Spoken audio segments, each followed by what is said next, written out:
한 번은 한 쇼핑센터 주차장에서 드라마 같은 사건이 일어나고 있었습니다. 주인공들은 두 명의 사내 아들로 서로 형제같이 보였습니다. 한 아이는 19살 정도로 보였고 다른 아이는 12살 정도 됐습니다. 그들은 외관상 서로 닮았고 말하는 투도 비슷했습니다. 서로에게 격이 없이 말하는 것으로 보아 형제가 틀림없었습니다. 무더운 여름철 대낮에 동생은 가게 앞에 있는 음료수 판매기에서 음료수 하나를 빼내고 있었습니다. 그런데 동생은 음료수를 빼다 말고 차에서 기다리고 있는 형에게 소리쳤습니다. 형, 1,000원짜리 지폐를 한 장 넣었는데 아무것도 나오지 않아. 형이 말했습니다. 빨리 가게 안으로 들어가서 아주머니에게 말해. 기계가 먹은 돈을 주실 거야. 그러나 동생은 이렇게 말했습니다. 아, 괜찮아. 내가 뺄 수 있어. 그리고는 마치 잠자고 있는 동 판매기를 깨우듯 주먹으로 튀고 발로 뻥뻥 차기 시작했습니다. 그런데 시간이 지나자 동생은 점차 시무룩해졌습니다. 답답하게 여긴 형이 자동차 밖으로 나와 동생에게 물었습니다. 야, 너 지금 무슨 일 했냐? 다른 1,000원짜리 지폐를 넣었어. 아니, 왜? 다른 지폐를 넣으면 먼저 들어갔던 돈이 밀려서 나올 줄 알아, 뭐. 형은 동생의 한 행동이 믿기지 않았습니다. 그래서 다시 확인하며 물었습니다. 정말 여기에다가 또 1,000원짜리 넣었어? 응. 참 기가 막혀서. 빨리 주인 아주머니 가서 말해. 그렇지만 주인이 1,000원 베껴주지 않을 거야. 아니, 왜 내가 2장 넣었는데? 야, 이 바보야. 누가 그런 짓 했다고 믿겠느냐? 1,000원이라도 받으면 다행이다. 동생은 가게 안으로 들어갔습니다. 그런데 곧바로 나온 동생의 손 위에는 음료수 하나가 띄어 있었습니다. 형, 아주머니가 돈을 돌려줄 수 없대. 이번에 이 음료수 하나를 주던데. 이런 일이 벌어지고 있는 동안 형에게도 골치 아픈 일이 일어나고 있었습니다. 형은 주차장에서 약 10년 정도 되어 보이는 작은 자동차 티코 주위를 매물고 있었습니다. 푸른색 자동차 뒤 유리창에는 임시 자동차 번호 스티커가 붙어 있었습니다. 그는 자동차 주위를 풀면서 자동차 타이어를 발로 차고 주먹으로 트럭을 들이면서 온갖 이상한 행동을 하게 하겠습니다. 자동차 안에서 지켜보고 있던 한 신사가 이상해 그가 말을 걸었습니다. 젊은이 무슨 일이 있나? 형이 말했습니다. 저기 자동차 안에 열쇠를 두고 문을 잠가버렸어요. 오늘 조금 전에 산 주차인데. 그 신사가 말했습니다.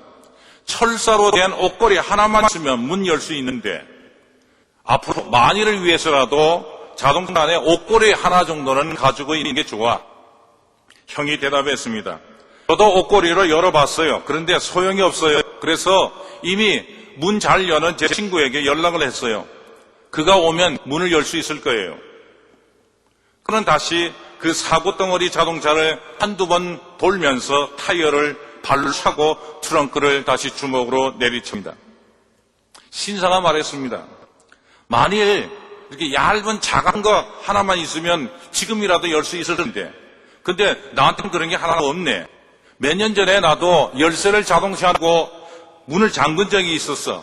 그때 전화 걸어가지고 사람 불러와서 2만 원 주고 열은 적이 있거든. 그거 싸게 준 거야. 내가 그거 나한테 전화해 줄까? 아니에요. 자동차 문 하나는 근데 그만한 돈 쓰고 싶지 않아요. 제 친구가 오고 있어요. 그래서 신사는 다시 자신의 자동차 안으로 들어가서 계속 광경을 지켜보았습니다. 사람들이 지나가면서 형에게 충고하는 말도 하고 있었습니다. 첫 번째 사나이가 술 몰고 와서는 멈추고 말했습니다. 어이 젊은이, 그래서 말이야 항상 엑스트라 열쇠들을 가지고 있어야 되는 거야. 형이 그에게 말했습니다. 네, 앞으로 저도 그럴 생각입니다. 근데 오늘 방금 전에 자동차 샀기 때문에 그럴 시간이 없었어요. 다음 자동차가 다가왔습니다. 무슨 일이 있나? 차 안에 열쇠를 두고 문을 잠갔어요. 그럼 유리 창문 내릴 수 있는 것만 좀 하나 있으면 될 텐데. 그런데 저는 없어요. 많이 있었다면 제가 열지 않았겠습니까? 그리고는 떠나버렸습니다. 다른 한 사람이 차를 멈추고는 말했습니다. 그 차 말이야, 소나타였으면 내가 여는 방법 알려주었을 텐데. 그리고는 사라졌습니다. 이 광경을 줄곧 켜보던 신사가 막 떠나려고 하는 순간 한 여인이 그에게 다가와 말했습니다. 젊은이 이거 차냐? 형이 대답했습니다. 그럼 아주머니는 제가 남의 차를 부수려는 것 같이 보이세요? 물론 제 차죠. 곧 그녀도 떠나버렸습니다. 그날 무슨 일이 일어났다. 10대 후반의 한 젊은이가 꼭꼭 모아둔 돈을 가지고 방금 전에 중고 자동차를 하나 샀습니다. 신바람나 어린 동생을 보고는 쇼핑센터 주차장으로 들어갔습니다. 그런데 한 번도 폼나게 떠보기도 전에 갑자기 재수없는 일이 생긴 것입니다. 꼼짝 못하게 됐습니다. 그것은 결코 그 젊은이가 그 동생이 얘기했던 일은 전혀 아니었습니다. 그렇다면 그날 일어났던 일은 도대체 무엇을 말합니까? 그에게 일어나는 것은 바로 삶이었습니다. 우리는 한날 아침에 일어나 이렇게 말합니다. 애라 빨리 일어나, 오늘 참 날씨 좋다, 어서들 일어나. 우리는 오늘 할 일들을 순서대로 적어왔습니다. 그리고 계획대로 움직이고 준비하고 있습니다. 그런데 떠나려고 하는 순간에 아이 하나가 외칩니다. 엄마, 강아지가 갑자기 아파요. 그래? 그러면 차에 태우거라. 동물병원에 내려갈 테니. 그 다음 동물병원으로 막 떠나려고 하는데 또 다른 아이가 소리칩니다. 엄마, 큰일 났어요. 제 목이 빨개요. 갑자기 목구멍이 아파봐요. 그래? 너도 강아지와 함께 차에 타거라. 가자. 엄마, 아픈 아이와 강아지를 차에 태우고 의사와 수의사에게 차로 찾아갑니다. 그런데 시내로 들어갈 때쯤 갑자기 차가 덜덜거리기 시작합니다. 배 문제인 것 같습니다. 집으로 전화를 했습니다. 큰애야, 엄마가 오늘 늦을 거야. 왜냐하면 자동차 배터리가 죽었거나 아니면 다른 문제가 돼 있는 것 같아. 칠 사람을 놓을 거야. 전화선 반대쪽에 한 목소리가 갑자기 크게 들립니다. 근데 엄마, 큰일 났어. 변기 물이 꽉 막혀버렸어. 그래? 걱정하지 마라. 곧 엄마가 배관공에게 전화를 해서 고쳐내니. 이렇게 전화를 끊고는 곧바로 배관공에게 전화를 겁니다. 아주머니, 오늘 늦게나 도착할 겁니다. 배관공이 말합니다. 아저씨, 그건 말도 안 돼요. 저는 지금 이게 산더미같이 밀려 있어요. 빨리 처리해야 돼요. 제 친구들이 집으로 오늘 오기로 돼 있단 말입니다. 오늘 저희 집에서 잠을 자기로 돼 있어요. 아주머니, 변기 물이 막힌 데가 그만이 아니에요. 저는 지금 한 주일 동안 뚫어야 할 일들이 지금 밀려 있습니다. 죄송합니다만 오늘 일찍 아주머니 집에 갈 수 없습니다. 엄마는 급히 집으로 돌아갑니다. 곧 한 무리의 친구들이 돌아올 것을 생각하면서. 그런데 잠시 그녀는 차 안에서 멈춰 생각합니다. 오늘은 어떻게 시작되었나? 오늘 아침 매우 기분 좋아합니다. 햇빛이 쫙 내리쬐는 날이었습니다. 아름다운 날이었습니다. 그런데 무슨 일이 일어났습니까? 원하든 원치 않든 그녀의 인생, 삶이 아닌 것입니다. 만일 여러분들이 하루 동안에 어떤 기쁨이나 목적이나 또는 평안 소유하려 한다면 그것들을 젊은이와 동생 그리고 여인에게 일어났던 일들과 함께 섞어야만 할 것입니다. 그 이유는 24시간 동안 계속 문제 전혀 없이 보낼 수는 없기 때문입니다. 결코 우리의 삶을 계획에 따라서 순서대로 일어나는 강연처럼 되어 있지는 않습니다. 그럼에도 우리는 항상 우리가 원하는 것들을 쫓아서 치밀한 전략이나 계획을 세워놓고 거기에 따라 삽니다. 그러나 우리를 놀라게 하는 것이 있습니다. 성경은 삶을 그런 식으로 이해하지 않고 있다는 것입니다. 성경은 삶이 닥치는 대로 순서 없이 계획 없이 일어난다고 말하고 있습니다. 성경은 삶은 치밀한 계획에 따라 평안하게 살았던 사람들에 의해 쓰여진 것이 아닙니다. 해변에서 시원한 레몬 주스를 한 잔 마시면서 파라솔 밑에 누워 온몸에 선크림을 바르고 여름을 띄고 있는 사람들에 의해 쓰여진 것이 아니라는 것입니다. 오히려 성경은 쓸모없이 보이니 동강 짧은 삶들을 힘들게 이어가면서 자신의 삶을 묶어가는 사람들에 의해 쓰여진 것입니다. 예수님은 이 사실을 너무도 잘 알았습니다. 그래서 그분은 이 사실을 이해시키기 위해서 이런 얘기를 하신 것입니다. 어느 한 날 한 사람이 씨앗을 뿌리러 나간 일에 대한 이야기입니다. 그가 뿌린 씨앗은 어떤 씨앗이 길 위에 떨어졌습니다. 길 위에 떨어진 씨앗은 땅 속에 뿌리를 내기도 전에 참새가 날라와서 날름 먹어버리므로 거의 살아날 수 없습니다. 우리 곁에는 실제로 단단한 길과 같은 사람들이 있습니다. 하나님의 말씀은 그들에게 거의 들어가지 않습니다. 전한 말씀은 곧바로 사라집니다. 참새들이 차와 낼름 뺏어먹기 때문입니다.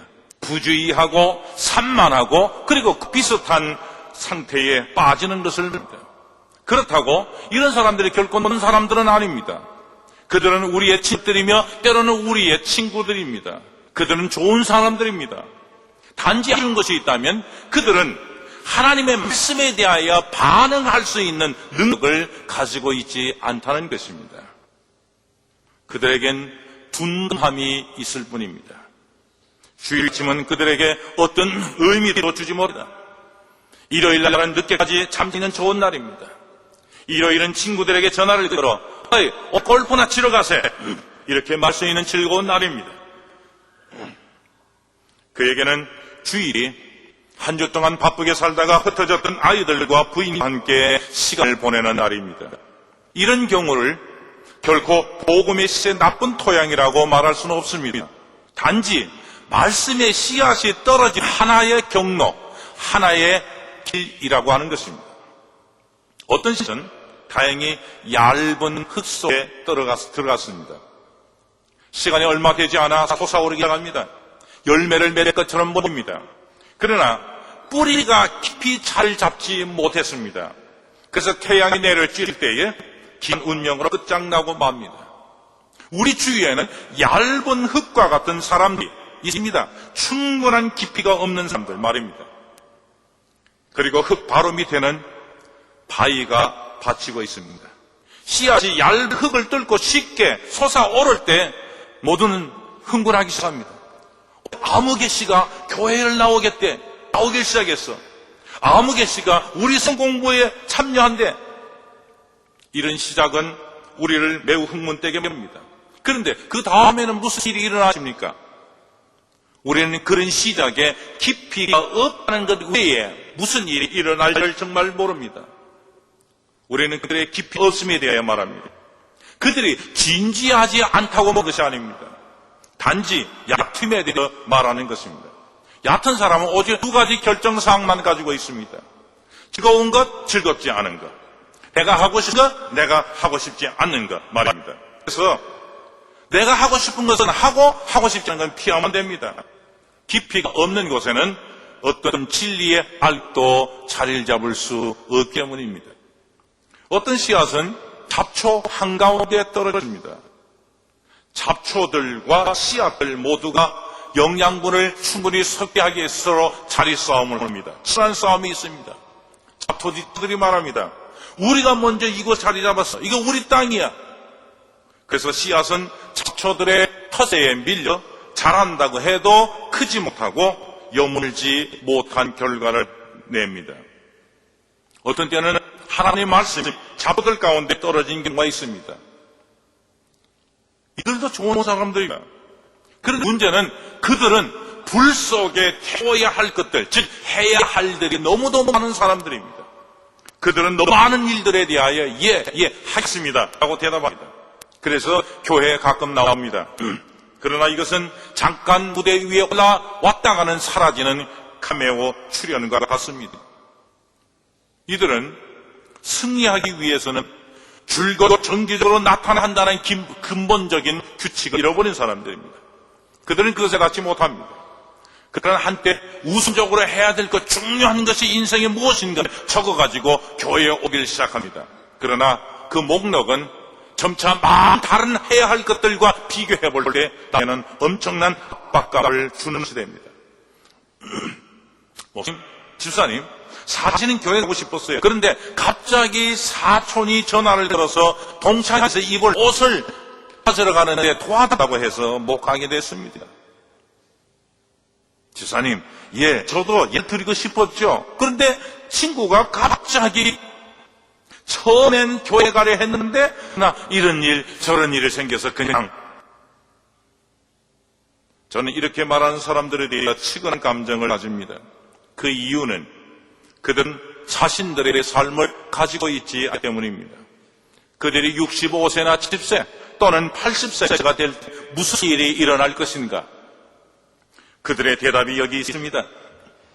난 내 생애를 돌이켜보니까 나의 영을 위한 시간을 갖지 못했습니다. 기도할 시간도 갖지 못했고 성경 읽을 시간도, 조호책을 읽을 시간도 가지지 못했습니다. 그리고 내 삶과 관계된 것들에 대해 깊이 생각하거나 잠깐 멈춰서 내가 가지고 있는 모든 좋은 것, 내 아이들, 내 가족들, 내 직장, 그리고 내 교회에 대하여 하나님에게 감사할 시간을 갖지 못했습니다. 이렇게 대답할 것입니다. 열매는 겨우 달렸는데 크지 못한 채, 여물지 못한 채로 떨어졌습니다. 그런데 어떤 씨앗은 땅에 떨어집니다. 그래서 그 열매가 100배, 60배, 30배의 수확을 가져옵니다. 이것은 기적과 같은 겁니다. 엄청난 수확입니다. 하나의 씨앗을 통 말입니다. 저는 우리 주위에 좋은 토양이 많이 있다는 사실이 놀랍니다. 이 점은 복음을 전하면서 지금까지도 인간의 지식으로는 이해할 수 없는 어려운 부분입니다. 제 주위에는 진실한 사람들, 정말 겸손한 사람들, 그리고 섬기는 그리스도인들이 많습니다. 그러나 지금까지 저는 좋은 토양인 사람들을 이해하기 힘듭니다. 그들은 저희는 하나의 신비, 하나님의 임재와 같습니다. 그들은 우리와 똑같은 동일한 곳에서 삽니다. 우리와 같은 친구들을 가지고 있고요. 그리고 우리와 동일한 일터에서 삽니다. 그러나 그들에게 우리와 다른 특별한 것들이 있습니다. 그들은 사람을 사랑하고 사람들을 돌보길 좋아하고 사람들에게 찾아가고 베풀고 도와줍니다.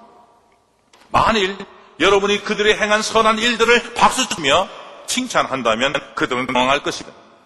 왠지 아십니까? 그들은 그런 일을 대단한 것이라고 생각하지 않기 때문입니다. 그들이 어떻게 해서 엄청난 열매를 만들어냈을까?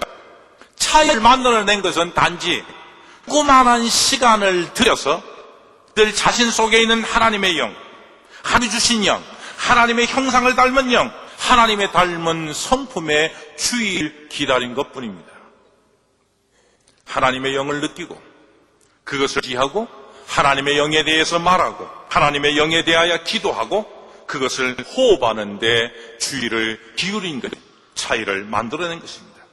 어떤 때는 홀로, 어떤 때는 뜻을 같이 하는 사람들과 영적인 것에 주의를 기울이면 우리는 우리의 정체성을 듣게 되고 우리의 정체성이 강하게 되고 결국에는 우리는 주위에 많은 사람을 얻을 수 있게 될 것입니다. 이것이 바로 신앙의 차이를 만들어내는 겁니다. 이것이 바로 예수님께서 오늘 본문을 통하여 말하고 싶은 것입니다. 그러나 만일 예수님의 비유에 제가 오늘 설교자로서 새로운 해석을 붙일 수 있다면 저는 두 가지를 붙이고 싶습니다. 하나는 결코 어떤 종류의 사람들에게도 복음 씨앗 뿌리기를 투하지 말라 하는 것입니다. 포기하지 말라, 투하지 말라 하는 것입니다. 분명 사실은 저도 여러분도 복음을 전하다 고만둔다 할지라도 씨앗 뿌린 곳에 어떤 성장이 일어날지 아무도 모른다는 것입니다. 그래서 우리가 뿌려야 할 씨앗을 뿌릴 대상을 우리의 마음대로 선택하면 안 된다는 것입니다. 예를 들어서 말이에요. 그래, 내 생각에는 이런 사람 좋겠어. 저런 좋은 사람처럼 저 사람한테 복음을 전해야지. 또 아니면 에이, 저 사람한테는 전해봐야 소용도 없어. 시간만 손해해. 이렇게 선별할 수 없다는 것입니다. 그래서는 안 된다. 오늘 본문이 말하는 것은 닥치는 대로 씨앗을 뿌려야 합니다. 씨앗은 길 위에 떨어질 수도 있고 얇은 흙 위에 떨어질 수도 있고 잡곡 위에 떨어질 수도 있습니다. 그러나 그런 것 생각하지 말고 떨어져야 되는 겁니다. 닥치는 대로 하나님의 복음을 뿌리고 그 결과가 어떻게 될지를 예측하지 말라는 것입니다. 이유는 결과를 어느 누구도 모르기 때문입니다. 가끔 이런 말을 들을 때 기분이 좋습니다. 그 교회가 그분이 교회에 오리라고 결코 꿈을 꾼 적이 없어요. 전혀 기대하지 않았는데 그 사람이 교회를 나오다니. 그 여인이 그렇게 행동하리라고는 진짜 생각을 못했는데, 야, 대단하다. 이런 말이에요. 이것을 말합니다. 이것은 하나님께서 행하셨다는 것입니다. 이것은 그리스도께서 우리가 뿌린 씨앗 결과를 이렇게 만들어 놓으셨다는 것입니다. 그렇다면 우리가 어디에다가 복음의 씨앗을 뿌릴까? 누구에게 전도할까? 이런 생각을 할 필요가 있습니다. 우리가 어떻게 뿌려진 씨앗의 결과를 알 수 있겠습니까? 어떤 것도 모릅니다. 어떤 사람이 말하는 것, 이런 말이 있습니다. 모르는 사람, 모든 사람은 길이든지 얇은 흙이든지 아니면 잡초 많은 흙이든지 옥토든지 이미 결정되어 있다. 이런 말 믿읍시다. 어떤 사람도 복음을 받아들이고 안 받아들이고 결정되어 있는 사람은 없습니다. 저는 결코 이런 말을 받아들일 수 없습니다. 오히려 우리가 믿어야 할 것은 우리가 뿌린 복음의 씨앗으로 어떤 사람이라도 변화시킬 수 있다는 것입니다. 한 가지 더 중요한 게 있습니다. 결코 복음의 씨앗을 뿌린 그것의 성공 여부가 여러분 자신에게 달려있다는 생각하지 마시오. 어떤 농부가 씨앗을 흙 속에다 뿌렸고 난 뒤에 매일 아침마다 가가지고 야 씨앗아 어서 올라와 어서 올라와 빨리 와 소리치는 농부가 어디 있습니까? 씨앗은 적당한 시간이 되면 솟아오르게 되어 있습니다. 적절한 태양이 주어지고 적절한 물과 함께 올라옵니다. 이건 하나님의 배실 것입니다. 여러분은 그것을 위해 간절히 그 옆에서 기도할 필요도 없습니다. 올라오도록 을러서 겁을 줄 필요도 없습니다. 위협할 필요도 없습니다. 걱정할 필요도 없기는 마찬가지입니다.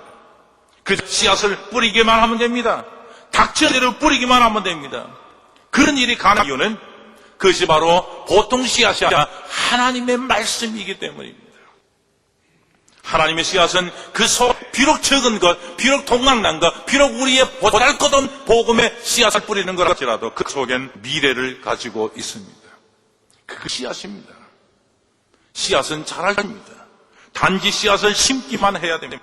사치스러울 정도로 어리석을 정도로 닥치는 대로 뿌려야 된다는 것입니다. 어떤 곳에 뿌릴지 어떤 사람에게 찾아갈지 생각할 필요 없습니다.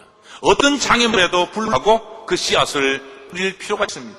우리들 것은 오직 씨앗밖에 없습니다.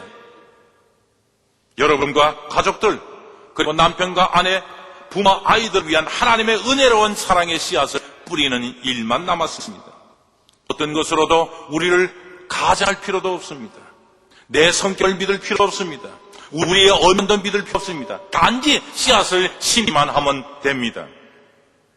머지않아 우리 대학교에는 새로운 사람들을 초청하는 회가 될 것입니다. 우리 학교 밖에 있는 우리의 친구들과 이들이 오도록 초청할 것입니다. 우리는 지금 학교 안에 있습니다. 그리고 지금까지 학교와 관련된 사람들이 주로 나오는 교회로 알려져 있습니다. 어떤 사람들은 학교와 무관한 사람이 오지 않는 것을 감사할지도 모릅니다. 그러나 곧 우리는 새로운 교회에 누구와도 함께 나눌 수 있는 공동체를 만들 것입니다. 이 비전은 우리에게 새로운 도전을 요구하고 있습니다. 그 말은 닥치는 대로 씨앗을 뿌려라 하는 것입니다. 우리가 뿌리는 복음의 씨앗은 적절하지 않은 사람들에게 떨어질 수도 있을 것입니다. 그때 우리 주위의 교인들은 말할 것입니다. 우리 같은 특수한 교회에 누가 오고 전도를 해? 해봐야 소용없어. 반응하지 않을 텐데. 아닙니다. 우리는 그 결과를 모릅니다. 우리는 씨앗을 뿌리는 일의 결과가 우리에 알려 있지 않음을 기억해야 됩니다. 우리가 믿을 것이 있다면 오직 그 씨앗, 그것이 바로 하나님의 말씀이라는 것뿐입니다.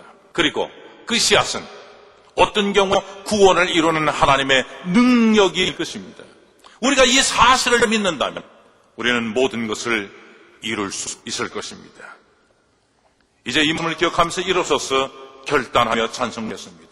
277장입니다. 저 멀리 이방적 어둠 가운데 수많은 영혼들이 영원히 버림받을 수 있겠네. 구원의 소식을 전하려 누가 가려는가? 어려움을 생각지 않고 오직 예수님만 바라보면서 주님 말씀하시네.